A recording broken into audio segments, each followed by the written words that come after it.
selamat siang dan salam sejahtera buat kita semuanya. Baiklah, perkenalkan nama saya Veritua Sitorus dengan NIM A1C12057 dengan Prodi Pendidikan Kimia Universitas Jambi. Nah, pada kali ini saya berkesempatan untuk membuat salah satu video mengenai praktikum kimia dasar 2 saya yang dimana dipandu oleh asisten dosen saya, yaitu yang pertama Bang Andi Wahyu Arben, yang kedua ada Kak Ika, dan yang ketiga ada Kak Sulfiani Putri. Nah, baiklah. Dengan tujuan video kali saya ini yang untuk memenuhi suatu nilai UTS saya. Nah, di mana pada praktikum ini saya akan membawa judul yaitu mengenai reaksi-reaksi dan reaksi kimia dan reaksi redoks. Nah, di mana percobaan pada kali ini dengan tujuannya itu untuk mempelajari jenis reaksi kimia serta sistematisnya. Yang kedua yaitu untuk mengamati tanda-tanda terjadinya reaksi. Yang ketiga yaitu untuk menulis persamaan reaksi dengan benar. Dan yang terakhir yaitu untuk menyelesaikan reaksi redoks dari setiap percobaannya. Nah, baiklah. Kita harus mengetahui tanda-tanda terjadinya suatu reaksi. Nah, tanda-tanda suatunya reaksi yang pertama yaitu timbul gas, yang kedua memiliki endapan, dan yang ketiga itu memiliki perubahan warna, dan yang keempat yaitu memiliki perubahan suhu. Nah, persamaan reaksi ini merupakan bahasa ilmu kimia di mana persamaan reaksi disebut reaktan dan menjadi kelompok zat baru yang dinamakan produk. Nah, kita di sini menemukan bukti sebelum kita dapat menyatakan bahwa suatu reaksi telah terjadi. Beberapa jenis bukti fisiknya itu diperlukan atau ditunjukkan, yaitu yang pertama seperti yang saya jelaskan tadi, perubahan warna, kemudian pembentukan padatan dalam larutan jenis, yang ketiga edusi atau gas, yang terakhir itu evolusi atau penyerapan kalornya. Terima kasih. Baiklah, untuk mempraktikkan percobaan kita pada kali ini kita memerlukan alat dan bahan. Nah, untuk alat dan bahan kita itu memerlukan tabung reaksi, yang kedua kita memerlukan pipet tetes, kita memerlukan bunsen, kita memerlukan sudip, dan kita memerlukan krus. Bahannya itu yang Mg, baru ada kristal CuSO4, kemudian ada larutan AgNO3-nya, kemudian ada larutan HCl, ada larutan HgNO3, ada larutan H3PO4, kemudian ada larutan NaHSO3, kemudian ada larutan Zn dan Cu-nya, kemudian ada larutan Ki-nya, kemudian ada larutan Na3PO4. Baiklah, kita kembali kepada prosedur kerja. Oke, yang pertama yaitu reaksi penggabungan. Nah, di dalam reaksi penggabungan itu ada krus. Nah, kemudian krus itu dimasukkan seujung sudip Mg-nya, kemudian kita panaskan pada nyalah bunsen. Nah, kemudian itu kita catat hasilnya. Nah, kemudian kedua itu ada reaksi penguraian. Nah, reaksi penguraian itu kita masukkan CuSO4-nya, kemudian CuSO4 5H2O-nya, kemudian kita panaskan dengan bunsennya juga. Kemudian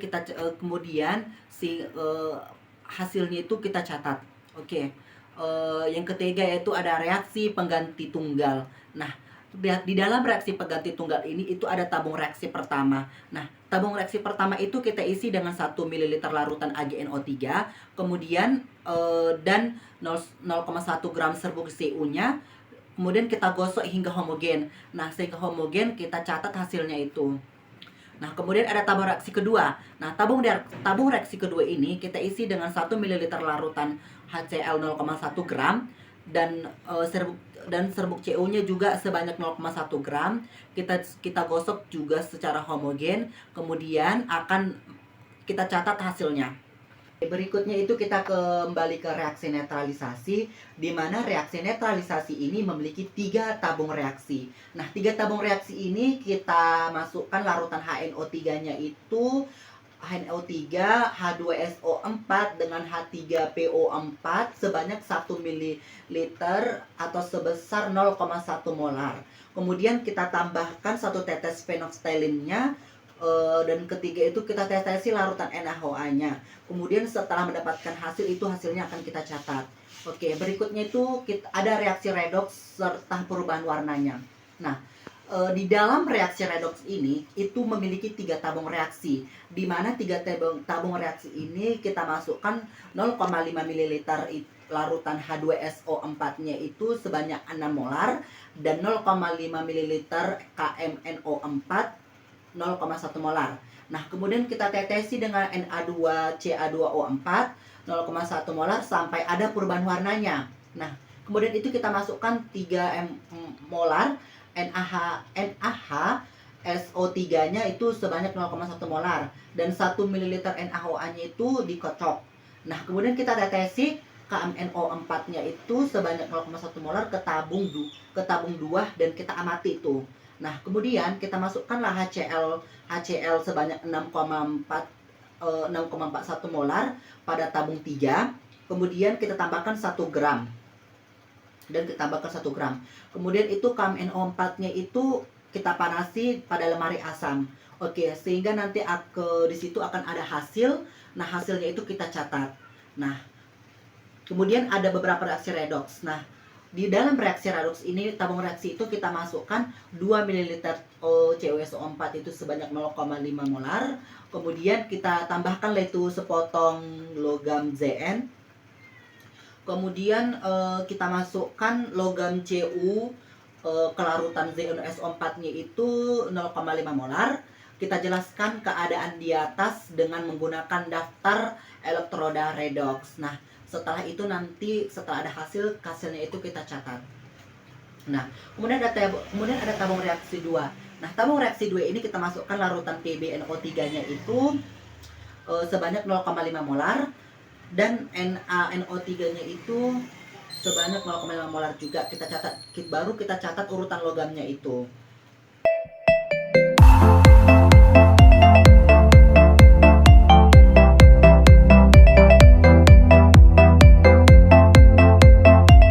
Baiklah, kembali lagi dengan saya, dimana pada kali ini saya akan menjelaskan suatu percobaan, dimana yaitu percobaannya itu mengenai reaksi redoks kalium pemagnat atau KMNO4 dan dengan bawang merah.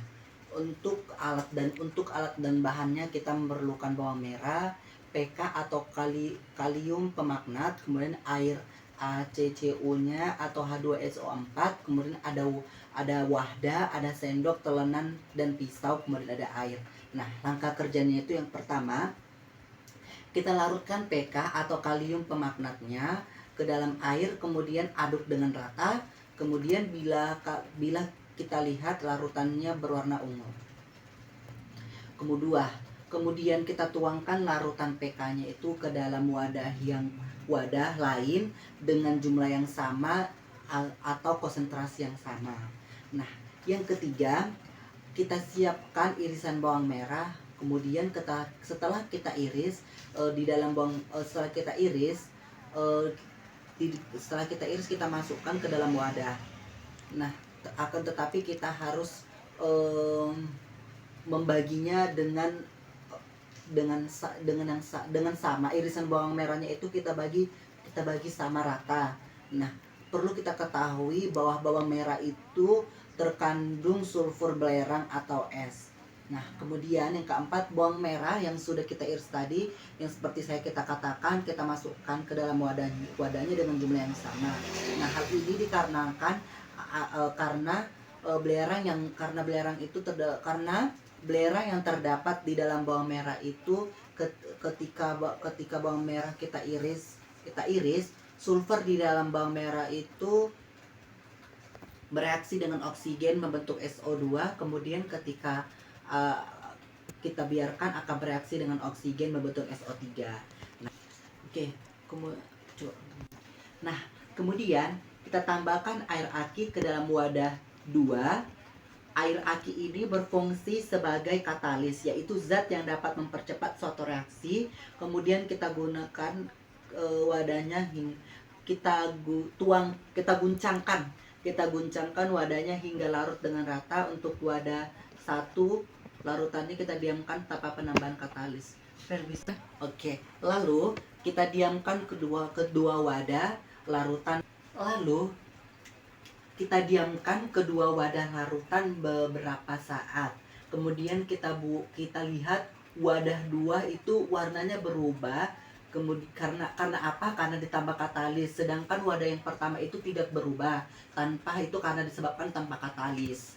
Nah, perubahan ini menunjukkan telah terjadinya perubahan reaksi redoks antara KMNO4 dan SO2. Terima kasih. Mn pada senyawa KMNO4 berwarna ungu, biloksnya adalah plus 7. Kemudian Mn biloksnya berubah menjadi plus 2, dinyatakan dengan perubahan warna larutannya menjadi putih. Artinya Mn mengalami penurunan biloks. Untuk lebih jelasnya, mari kita perhatikan persamaan reaksi redoks sebagai berikut. Dari persamaan reaksi redoks ini bisa dilihat Mn mengalami reaksi reduksi atau penurunan biloks dari plus 7 menjadi plus 2. Sedangkan sulfur mengalami reaksi oksidasi atau kenaikan biloks dari plus 4 menjadi plus 6. Terima kasih sudah menonton.